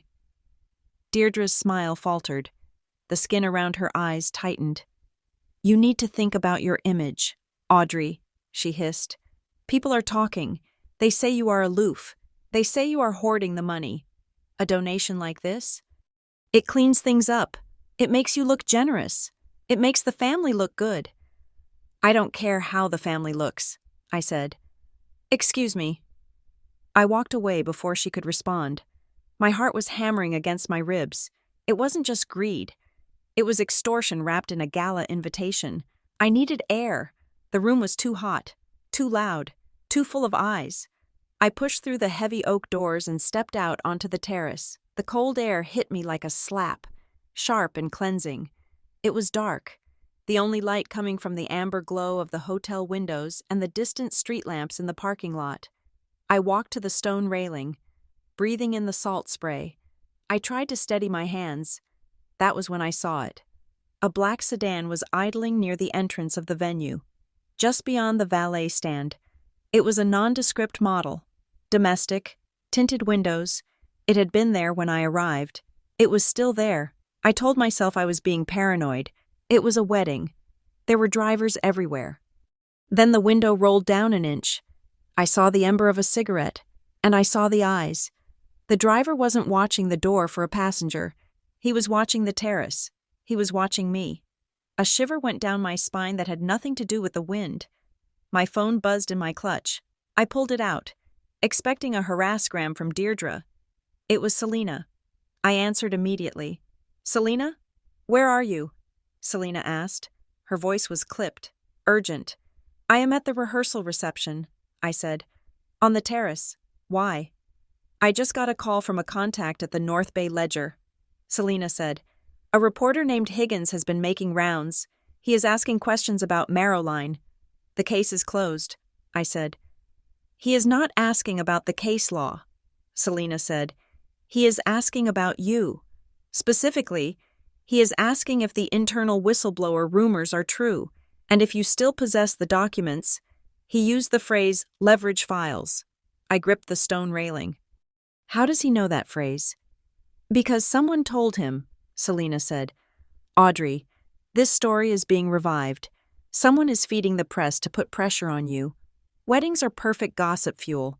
If a reporter shows up there, or if they start calling your family members, they will talk, I said. My family will talk to anyone who gives them 5 minutes of attention. Exactly, Selena said. You need to be extremely careful. If the press runs a story connecting you to the missing funds, even as a rumor, it puts a target on your back. It signals to Dane's associates that you are a loose end. I saw a car, I whispered. A black sedan. It has been idling here for an hour. Go inside, Selena commanded. Do not stand alone in the dark. Go back to the crowd. Witnesses are your shield. And Audrey, do not drink anything you didn't watch being poured. I hung up. I looked back at the sedan. The cigarette ember glowed one last time, then disappeared. I turned and walked back into the hotel, my legs feeling like lead. I couldn't go back to the party immediately. I needed a moment to compose my face. I went to the hotel bar, which was separate from the ballroom, darker and quieter. I ordered a club soda with lime. The bartender, a young man with a bored expression, slid it across the polished wood. Crowded tonight, a voice said next to me. I turned. A man was sitting 2 stools down. He was wearing a suit that was nice but ill-fitting, the kind of suit a cop or a low-level lawyer wears to court. He was nursing a whiskey. It is a wedding, I said, turning back to my drink. Right, he said. Merritt and Caro. Big merger. He chuckled at his own joke. I am a friend of the groom's uncle. Name's Phelan. I didn't offer my name. I just nodded.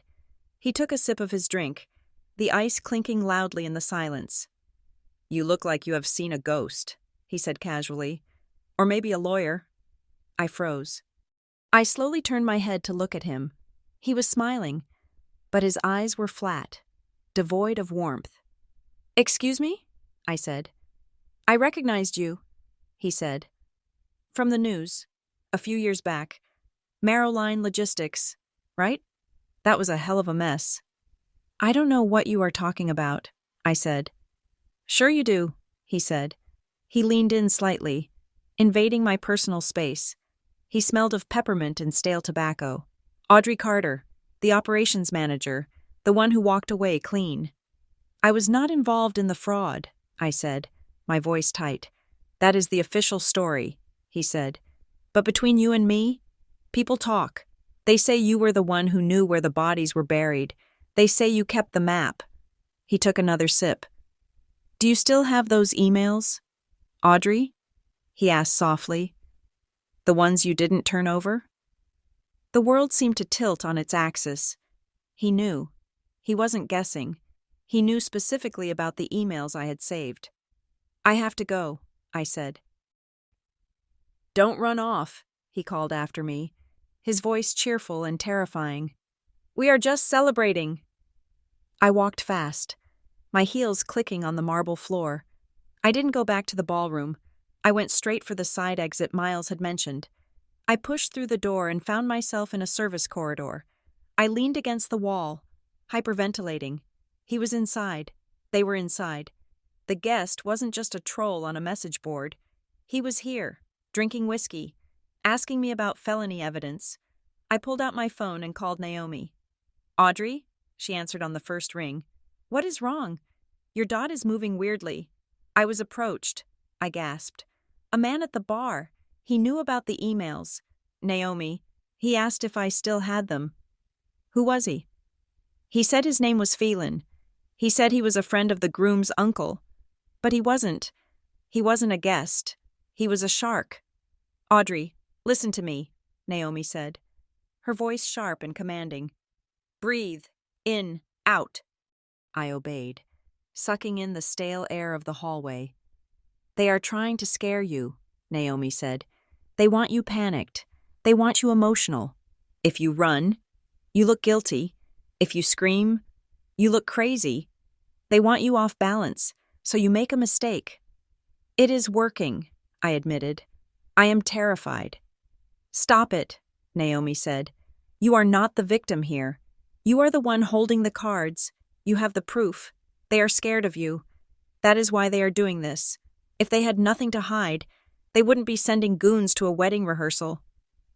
She was right. The intimidation was a sign of weakness, not strength. They were desperate to know if I still had the leverage. "Okay," I said, straightening my spine. "Okay, I am done being reactive." "Good," Naomi said.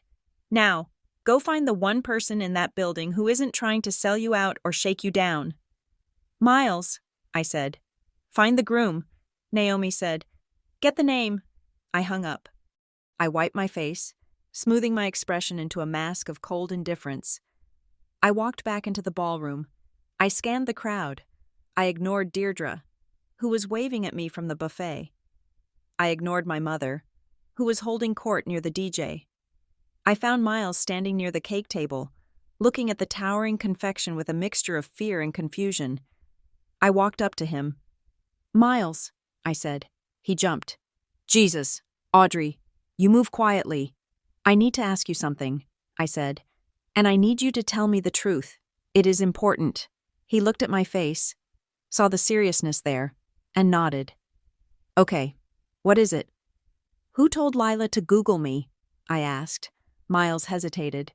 He looked around the room, shifting his weight. "Audrey, look, I don't want to cause trouble." "Trouble is already here, Miles," I said. "A man just cornered me in the bar and asked me about a federal investigation. Someone is using your wedding to target me. I need to know who started it." Miles paled. "A man? Who?" "I don't know," I said. "But he knows things he shouldn't. Who sent Lila the search results? Was it Phelan?" "No," Miles said. "No, it wasn't a guy. It was a guest on Lila's side, or a +1. I don't know him well. Lila got a DM on Instagram from a guy named Hollis." "Hollis?" "Hollis Trent," Miles said. "He is dating one of Lila's sorority sisters. He runs some kind of business podcast? The Alpha Ledger or something. He messaged Lila and said, 'Hey, isn't your cousin the Marrowline girl? You should check this out.' And he sent the link. Hollis Trent," I repeated. The name meant nothing to me, but the connection was clear. A podcaster, a media figure, someone who could amplify a story. "Is he here?" I asked. "He's coming tomorrow," Miles said. "For the ceremony. Audrey, what is going on? Is Lila in trouble?" "Lila is being used," I said. "We both are." I touched his arm. "Thank you, Miles. Really." I turned and walked out. I didn't say goodbye to anyone. I walked past the valet, ignored the black sedan, which was still there, and walked to my car. I locked the doors immediately and drove back to the Saltbox Inn. I checked the rearview mirror the entire way. No one followed me. When I got to my room, I double-locked the door and engaged the deadbolt. I felt a wave of exhaustion crash over me. I wanted to sleep. I wanted to wake up and find out this was all a stress dream. I took off my heels and walked across the cheap carpet to the bathroom to brush my teeth. That was when I saw it. A white envelope was lying on the floor, just inside the door. It had been slid underneath while I was gone. My heart stopped. I hadn't told anyone where I was staying. I had lied to my mother. I had booked under a different name. But they knew. I picked up the envelope. It had no name on it. I opened it. Inside was a single sheet of printer paper. It was a screenshot of the Carter Clan +1's group chat. It was the moment Lila had posted the search results. But someone had drawn a red circle around my name with a marker. And below the image, typed in bold, courier font, "Bring what you have, or watch your family pay." There was no signature. I dropped the paper. It fluttered to the floor, landing face up. "Watch your family pay." It was a threat, not just to me, but to the very people who were tormenting me. They were threatening to hurt Deirdre, Lila, my parents. Unless I handed over the evidence, I realized then the full scope of the trap. They didn't just want to silence me. They wanted the documents I had refused to sign 3 years ago. They needed the originals destroyed to close the loop on the fraud forever. And they were willing to turn a wedding into a hostage situation to get them. I looked at the door. The deadbolt looked flimsy now. The room felt like a cardboard box. I picked up the note. I folded it and put it in my pocket. I wasn't going to run. Running wouldn't save my family, even if they didn't deserve saving. Running would only leave the door open for them to be destroyed. I walked to my briefcase. I opened the hidden compartment and took out the file. "You want what I have?" I whispered to the empty room. "Fine, I'll bring it." I sat down on the edge of the bed and waited for the sun to rise. I didn't sleep. I just watched the door, waiting for the wedding day to dawn. The morning of the wedding arrived with a sky that was painfully blue, the kind of hard, brittle azure that made everything look overexposed. The wind had died down, leaving the ocean flat and unnervingly quiet, as if the water itself was holding its breath. Inside the Belvedere house, the atmosphere was one of manufactured calm. It was the sort of peace that costs $50,000 to curate. Staff members in black vests moved silently through the corridors carrying steamers and trays of mimosas, terrified of making a sound. I saw Lila briefly in the hallway before the ceremony. She was wearing a silk robe embroidered with the word bride in scrolling gold script.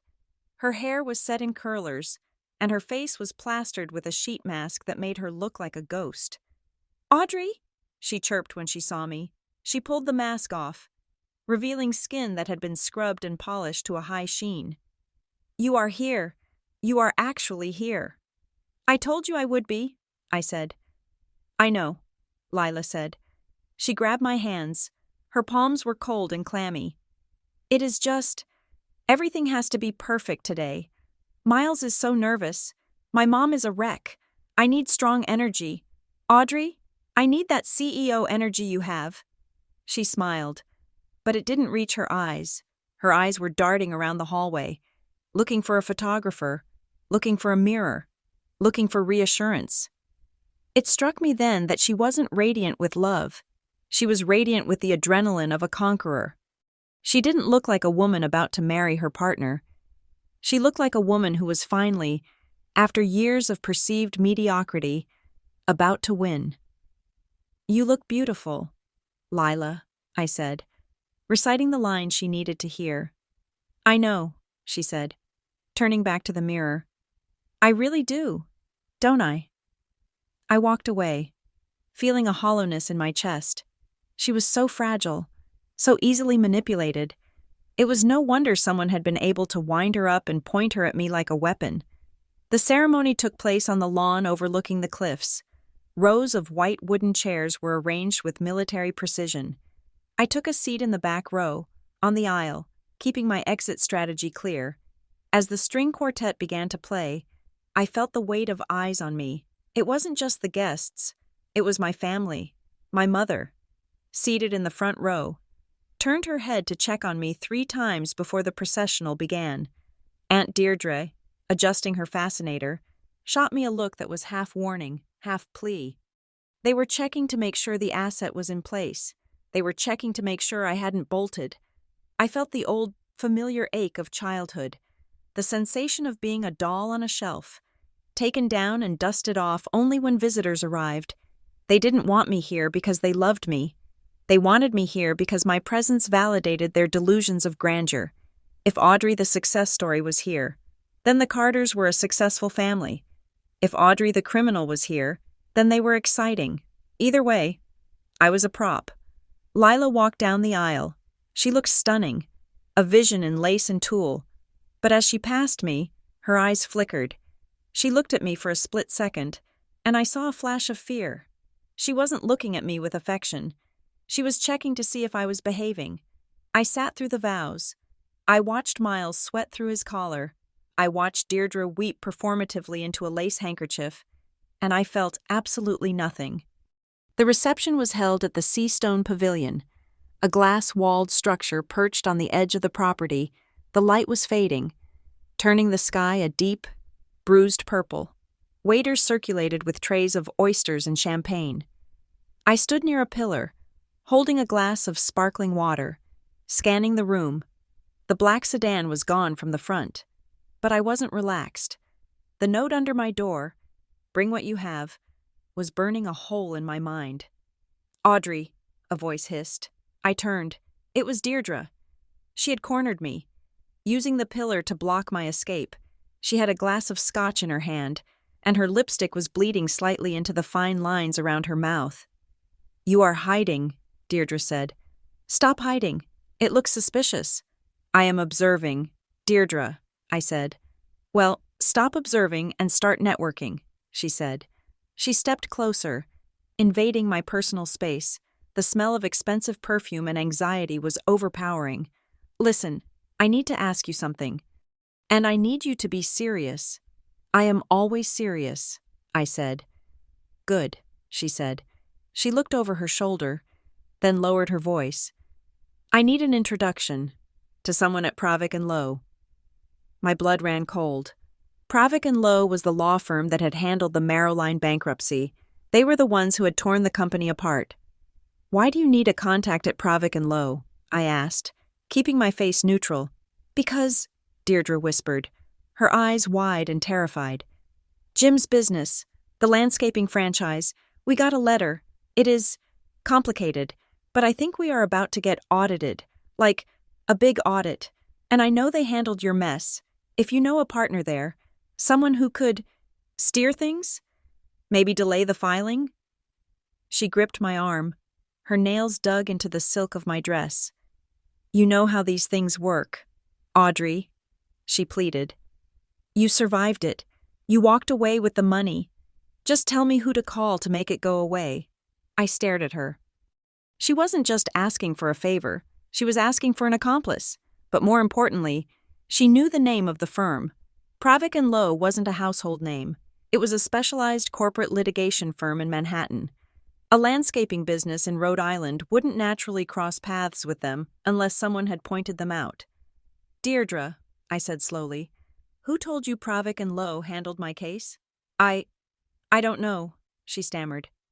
Someone mentioned it at the rehearsal dinner. One of the guests. Which guest? I don't remember, she snapped, pulling away. Why does it matter? Are you going to help me or not? I cannot help you, I said. I don't have friends at that firm. Deirdre, they were the opposition. You are lying, she spat. You just want to see us suffer. You think you are better than us because you got out. She turned and stormed off, vanishing into the crowd. I stepped back into the shadows of the pillar. My heart was racing. Someone at the rehearsal dinner had dropped the name of the law firm to Deirdre. They were seeding the room with information, stirring up panic, making sure everyone knew exactly who I was and what I was connected to. I slipped out the side door of the pavilion, seeking the quiet of the patio. I pulled out my phone and dialed Selena. Status? Selena asked immediately. Deirdre just asked me for an introduction to Pravic and Lowe. I said, she thinks her husband is getting audited. Someone fed her the firm's name. It tracks, Selena said, the sound of a keyboard clacking in the background. Audrey, I have been running checks on the guest list you sent me, the one you photographed from the seating chart. And? Deirdre's social circle, specifically the friend she mentioned for the charity board, is married to a man named Victor Kovic. I don't know that name, I said. You wouldn't, Selena said. He is a silent partner in Ketterhold Advisory. Ketterhold, I whispered. Dane Ketter's new shell company. Exactly, Selena said. Dane is in prison, but his network is active. They are using your aunt to get to you. They are offering her social status and protection in exchange for pressure. They probably promised to fix her husband's audit if she delivered you. I felt a wave of nausea. My aunt wasn't just greedy. She was being brokered. There is more, I said. I saw the car again. I looked out toward the parking lot. The black sedan was back. It was parked further away this time, near the service entrance. But that wasn't what stopped my heart. Standing near the side door of the pavilion, casually smoking a cigarette, was a man in a dark suit. He wasn't looking at the ocean. He was scanning the room through the glass walls. His eyes moved methodically, left to right, left to right. He was counting the exits. Selena, I said, my voice trembling. There is a man. He is casing the room. Get out of there, Selena said. Go to your car. Lock the doors. I can't, I said. If I leave now, they win. They want me to run. They want me to panic so they can catch me alone on the road. Audrey, this is dangerous. I know, I said. But I am safe in the crowd. There are 200 witnesses here. I am staying until I can drop the bomb. I need to break the narrative before I leave. Be careful, Selena said. I am calling the local precinct to have a patrol car do a drive-by. It might spook them. Do it, I said. I hung up and walked back inside. The air in the pavilion felt heavy, suffocating. The joy of the wedding felt grotesque now, a thin veneer over a machinery of entrapment. I made my way toward the head table. The speeches were starting. Lila stood up, tapping a knife against her champagne glass. The sound rang out, sharp and piercing. The room quieted. Lila was flushed. She had been drinking steadily since the ceremony. She held the microphone with a loose grip, swaying slightly. Hi, everyone, she giggled. Wow, what a day, the guests cheered politely. I just want to thank everyone for coming, Lila said, especially those who traveled far, and those who, managed to fit us into their busy schedules. She looked directly at me. We wanted this wedding to be perfect, she continued, her voice gaining a harder edge. We wanted it to be about quality, We spent a lot of time on the guest list. We had to make some tough choices. We had to cut a lot of dead weight. She paused. It was a beat too long. But you know what they say? She smiled. A cruel, tight expression. You have to trim the branches to let the tree grow. And honestly, it is nice to finally be in a room where everyone is pulling their weight. No unsuccessful ones here, right? She laughed. It was a high, jagged sound. The room did not laugh with her. There was a ripple of uneasy silence. People glanced at each other. They glanced at me. They knew the reference. They had seen the group chat. Lila was publicly hazing me. She was using her wedding toast to settle a score that she didn't even understand. I stood there, stone-faced. I didn't flinch. I didn't look down. I held her gaze until she blinked and looked away, her confidence faltering. Inside, something snapped. It wasn't a loud snap. It was the quiet sound of a bridge collapsing. I had spent 3 years trying to protect these people from the truth of my life. I had tried to spare them the details of the investigation. I had tried to let them have their petty judgments because I thought it was safer for everyone. But they didn't want safety. They wanted blood. Lila sat down, looking suddenly unsure of herself. Miles leaned over and whispered something to her. She shoved him away. I turned and walked toward the bar. I needed water. I needed clarity. Audrey, a voice said. It was Miles. He had followed me. He looked ashen. Audrey, please, he said. I am so sorry. She is drunk. She doesn't mean it.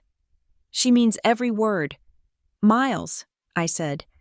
She has meant it for 20 years. It is the pressure, Miles said, raking a hand through his hair. You don't understand. She has been under so much pressure. Deirdre has been writing her about the budget for months, and then that guy showed up. I froze. What guy? The guest, Miles said. The one with the podcast connection. Hollis. He brought a friend, a sponsor type, some older guy. He took Lila and Deirdre to lunch yesterday. He told them he would cover the cost of the raw bar and the upgraded linens if she played it smart. Played it smart how? I asked. If she made sure you were front and center. Miles confessed, his voice dropping to a whisper. He said he wanted to do business with you, but you were hard to reach. He said if Lila put a little pressure on you, social pressure, you might open up. He basically paid for the upgrades in exchange for access to you. I looked at Miles. He was a weak man, but he was telling the truth. So the wedding budget crisis wasn't random, I said. It was manufactured. They created a deficit so someone could step in and save the day, buying leverage in the process. I told her not to take the money, Miles said miserably. But Deirdre insisted. She said you owed the family. I don't owe this family a thing, I said. I turned away from him. I walked straight out the front doors of the pavilion. I didn't care about the man scanning the exits. I walked with purpose. I went to my car. I unlocked it and sat in the driver's seat. My hands were shaking, but my mind was crystal clear. I opened the glove box. I took out the leather portfolio I had hidden there. I flipped through the documents. Exhibit A. The email from Dane Ketter commanding me to alter the logs. Exhibit B. My reply refusing to do so. Exhibit C. The internal memo from the audit committee. And finally, the pièce de résistance. I pulled out a single sheet of heavy bond paper. It was a draft agreement. It was dated 3 years ago. It was titled Severance and Liability Assumption Agreement. It was the document Dane Ketter had tried to force me to sign. The document that would have paid me $2 million in exchange for admitting sole responsibility for the missing inventory. It was a scapegoat contract, and at the bottom, there was a space for my signature. It was blank, but next to it, in the margin, was a handwritten note in Dane's distinctive scrawl. If she doesn't sign, we use the family leverage. Dig into the father's tax records. I had stolen this draft from Dane's desk the day I left. It was the only proof I had that the company had planned to blackmail my family years ago. I had protected them. I had hidden this document to keep my father out of the line of fire. I had taken the heat, the silence, and the isolation to keep the Carter name out of the federal investigation. And in return, they had sold me out for white hydrangeas and a seat on a charity board. I closed the portfolio. I had the weapon. I got out of the car. As I walked back toward the pavilion, a figure stepped out of the shadows near the entrance. It was my father. Edwin Carter was red-faced. His tie loosened. He looked furious. "Where are you going?" he demanded. "Are you leaving?" "I was getting something from my car," I said. "You are making a scene," Edwin hissed. "Walking out during the speeches? Ignoring your aunt? People are talking. Audrey. Important people." "Let them talk," I said. Trying to step around him, he blocked my path. "No, you listen to me. This family has rallied around you. We have welcomed you back, and you are treating us like dirt. Do you know how bad this looks? Deirdre is trying to set you up with opportunities. Lila is trying to include you, and you are acting like a spoiled brat." "I am acting like a person who is being hunted," I said. "Hunted?" Edwin laughed. "Don't be dramatic. You are being courted.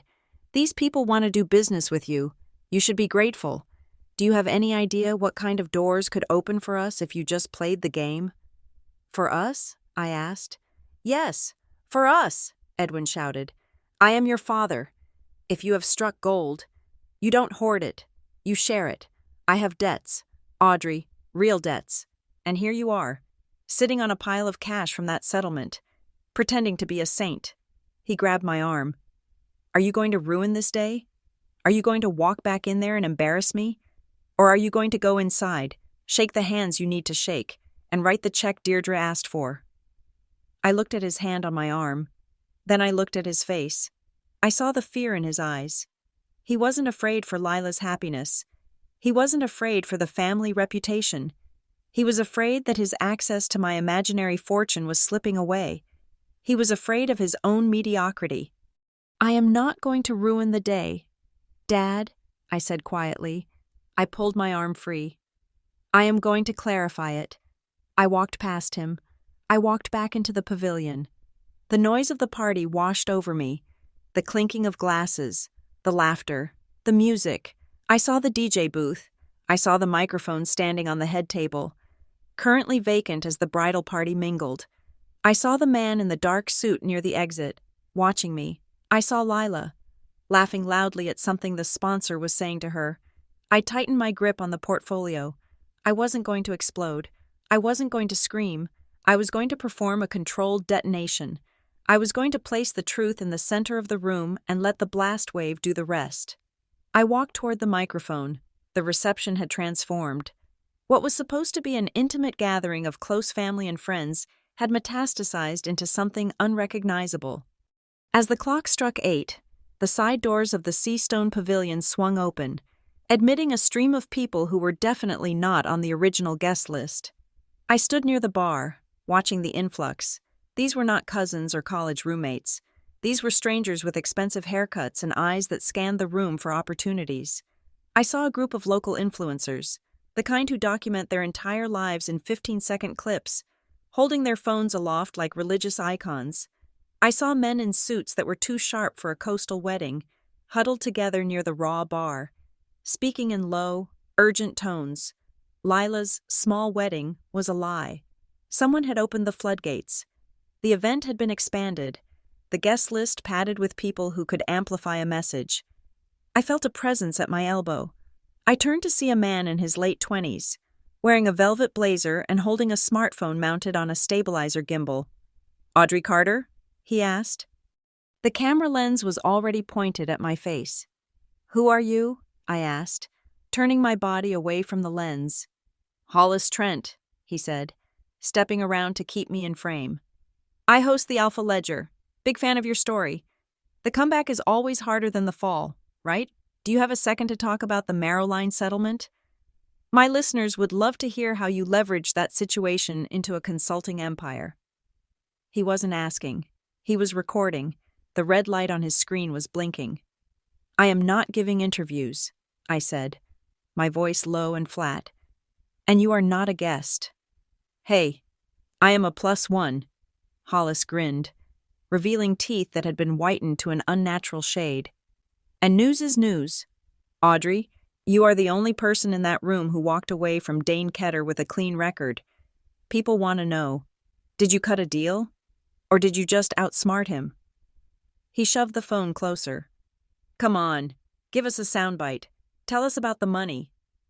I looked at him. I looked at the phone. I realized that if I snapped at him, if I slapped the phone away, that would be the clip. Audrey Carter. Attacks. Journalist at wedding. It would go viral before the cake was cut. I kept my expression entirely neutral. I stared into the lens with dead eyes, refusing to give him a single pixel of emotion. "Please excuse me," I said. I walked away. Hollis didn't follow, but he kept the camera trained on my back.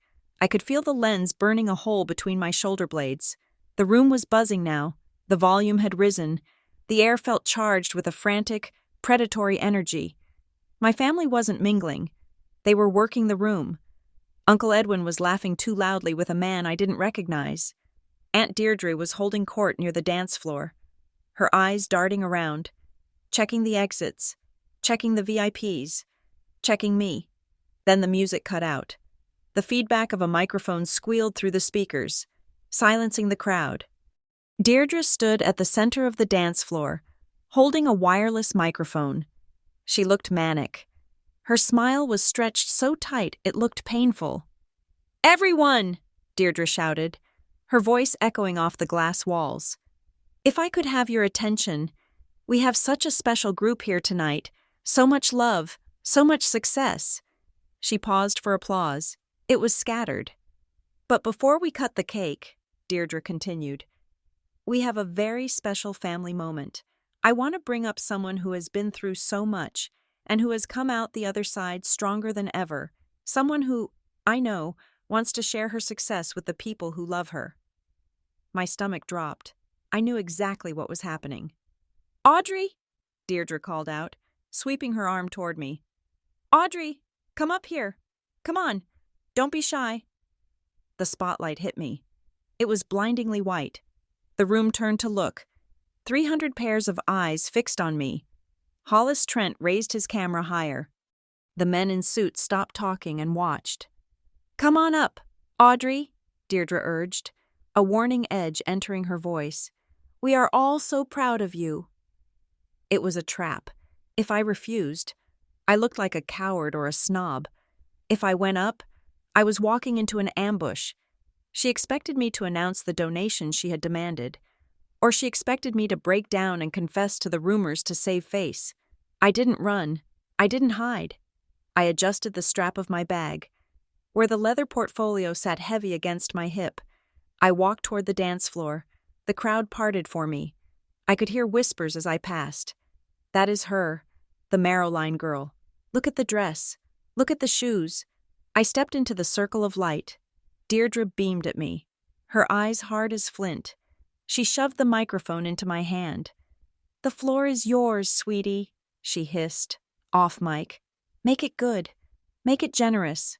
She stepped back, leaving me alone in the center of the room. I looked at the crowd. I saw Lila, pale and trembling near the cake. I saw Miles, looking at his shoes. I saw my parents, their faces masks of anxious anticipation. They were waiting for the payoff. They were waiting for me to validate their greed. I raised the microphone. My hand was steady. Thank you, Aunt Deirdre, I said. My voice was calm, amplified clearly through the high-end sound system. It is interesting that you talk about success and survival. The room went quiet. The silence was heavy, thick with tension. There has been a lot of speculation about me recently, I said. A lot of searches, a lot of whispers in group chats. People seem to think I'm hiding a fortune. People seem to think I walked away from Marrowline Logistics with a golden parachute. I paused. I looked directly at the camera Hollis Trent was holding. I did not walk away with money, I said. I walked away with my freedom. Because when the fraud was happening, when the fake manifests were being created, I was the one who refused to sign them. A ripple of shock went through the room. Deirdre's smile faltered. I was not a partner, I continued, my voice gaining strength. I was a target. I was positioned to be the scapegoat for a $40 million theft. I was told that if I did not take the fall, my family would suffer. I was told that if I did not sign the documents, I would be destroyed. I looked at my father. He was staring at me, his mouth slightly open. I did not sign, I said. I refused, and because I refused, I had to spend 3 years fighting for my life in depositions. I lost my career, I lost my privacy, and I did it alone, because I wanted to protect the people in this room from the fallout. I took a breath. I came here today to celebrate my cousin, I said. I came to wish her well. I did not come here to be used as bait for a business deal. And I certainly did not come here to buy my way back into a family that only loves me when they think I can pay for the party. The silence was absolute. You could hear the waves crashing against the rocks outside. Lila's face had drained of all color. She looked like a statue. Janice, my mother, looked stunned. But it wasn't the look of a mother realizing her daughter had been hurt. It was the look of a manager realizing she had lost control of her star talent. Edwin's jaw tightened. He took a step forward. His fists clenched. He realized the ATM was closing. He realized the narrative was slipping away. Audrey, that is enough, Deirdre shouted, stepping forward. You are drunk. Give me the mic. I pulled the microphone away. I am not done. I turned to Lila. She flinched as if I had struck her. Lila, I said, gentle but firm, I have a question, and I think everyone here deserves the answer. Who paid for the last-minute upgrades? Who paid for the raw bar, and the linens, and the extra guests? Lila stared at me. Her eyes filled with tears. She tried to laugh. A horrible, choking sound. I don't know what you mean. We paid for it. Miles and I. No, you didn't, I said. Miles told me the truth. You were over budget, and someone stepped in. Lila looked at Miles. Miles looked up, his face filled with misery and resolve. He stepped out of the crowd. She is right, Miles said, his voice shaking but audible without the mic. We didn't pay for it. A guest offered to cover the cost. He said he wanted to help. He said all we had to do was follow a plan. What plan? I asked. To get you here, Miles said. To get you on stage. To get people talking about you. The crowd murmured.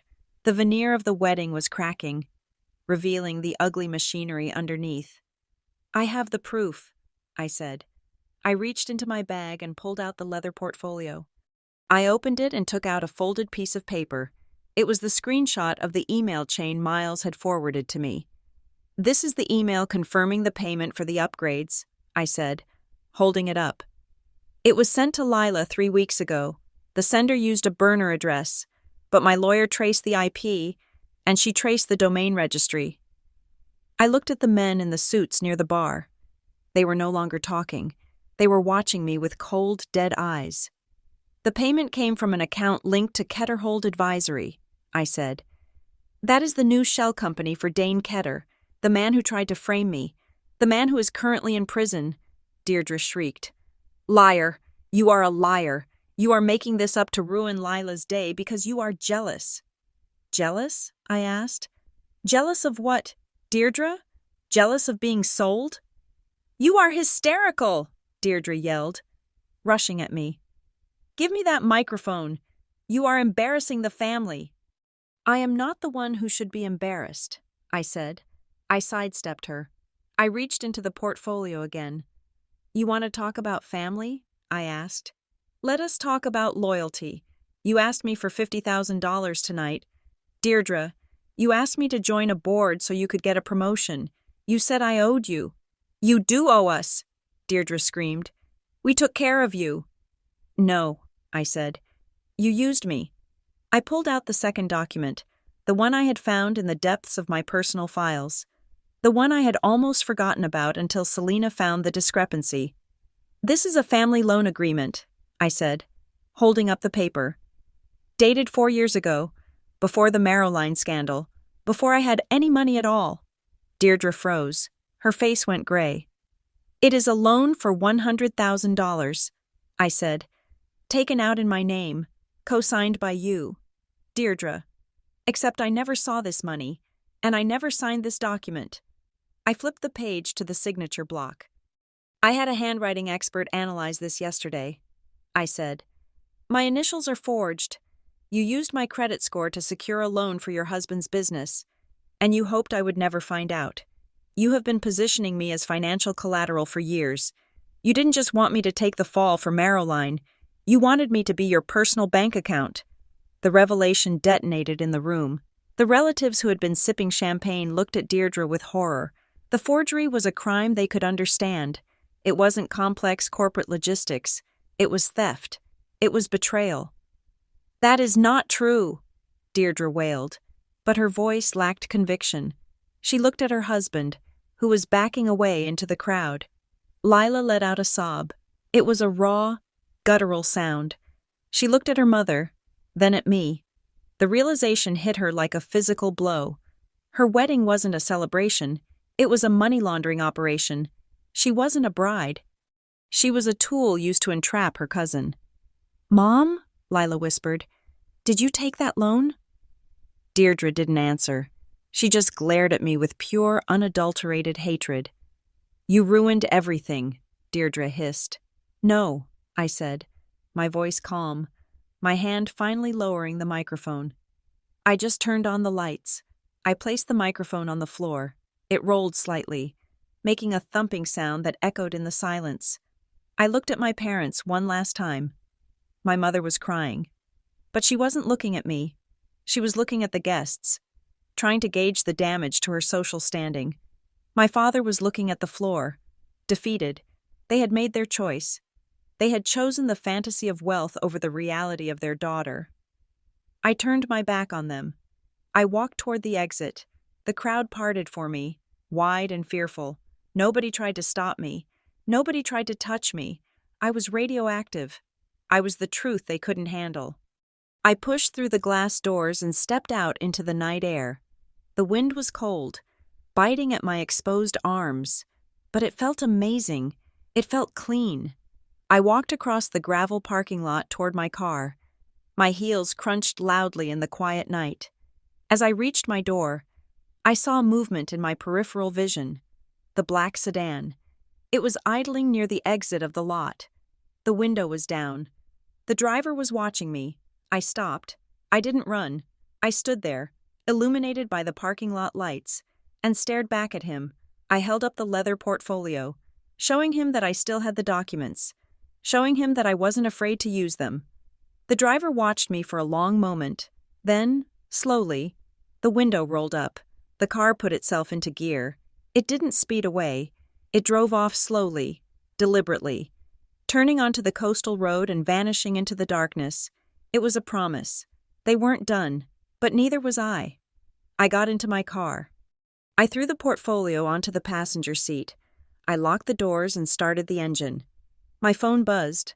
I looked at the screen. It was a text from Selena. "We just received a subpoena request. They are moving." I let out a breath I felt like I had been holding for 3 years. The legal battle was restarting. The silence was over. The war was back on. But this time, I wasn't the scared operations manager trying to please her boss. I wasn't the daughter trying to please her parents. I put the car in drive. I gripped the steering wheel, my hands steady. I pulled out of the lot, leaving the Belvedere house and the wreckage of the wedding behind me in the rearview mirror. I drove into the dark, toward the highway, toward the fight. I had finally chosen myself. Thank you so much for listening to Audrey's story. It is a heavy journey, realizing that the people who are supposed to protect you are the ones selling you out. But I hope the ending gave you a sense of justice, even if it is just the beginning of a new battle. I would love to know where you are listening from today. Are you tuning in from the States or somewhere further away? Let me know in the comments. And if you enjoyed this story, please make sure to subscribe to Revenge Stories for more tales of betrayal and retribution. Share your thoughts in English. I read every single one. Stay safe. And remember, sometimes the best revenge is simply telling the truth.